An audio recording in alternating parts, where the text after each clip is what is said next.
नमस्कार मित्रांनो, पुन्हा एकदा आपले स्वागत आहे. मित्रांनो, EPFO बाबत मोठी अपडेट. सर्वोच्च न्यायालयाचे केंद्र सरकारला पगार वाढवण्याचे निर्देश. जाणून घ्या सविस्तर बातमी या व्हिडिओच्या माध्यमातून. त्याकरता व्हिडिओ शेवटपर्यंत पहा. चॅनलला आपण अजूनपर्यंत सबस्क्राईब करा नसेल तर सबस्क्राईब करा, व्हिडिओला लाईक करा, सोबतच मोठी बातमी आपल्या मित्र व परिवाराला सुद्धा शेअर करायला विसरू नका.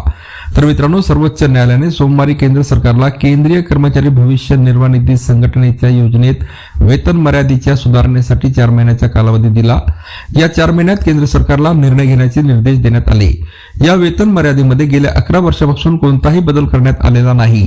कर्मचाऱ्यांसाठी सामाजिक सुरक्षा योजना सुरू करणारी EPFOने या योजनेत 15,000 रुपयावरून अधिक मासिक वेतन प्राप्त कर्मचाऱ्यांना सहभागी करून घेतले नसल्याचा आक्षेप याचिकेत घेण्यात आला आहे. न्यायमूर्ती JK माहेश्वरी आणि न्यायमूर्ती AS चांदूरकर यांच्या खंडपीठाने सामाजिक कार्यकर्ते नवीन प्रकाश नौटियाल यांच्या दाखल याचिकेत हे आदेश दिले आहे. याचिकाकर्त्यांचे वकील प्रणव सचदेवा आणि नेहा राठी महत्वाचा मुद्दा मांडला.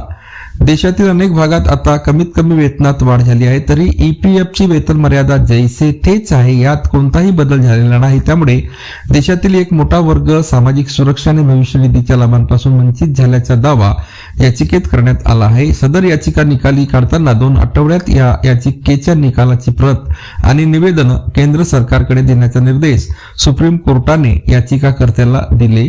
तर केंद्र सरकारने या प्रकरणी 4 महिन्यात निर्णय घ्यावा असे निर्देश दिले.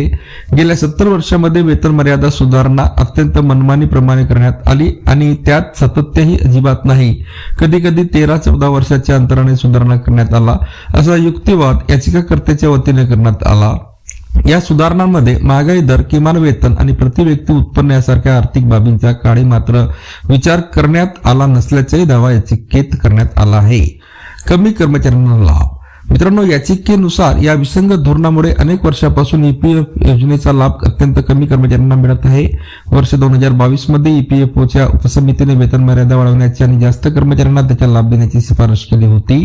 केंद्रीय बोर्डाने त्याला मंजुरी दिली होती, पण केंद्र सरकारने अजूनही या शिफारशी लागू केलेल्या नाहीत.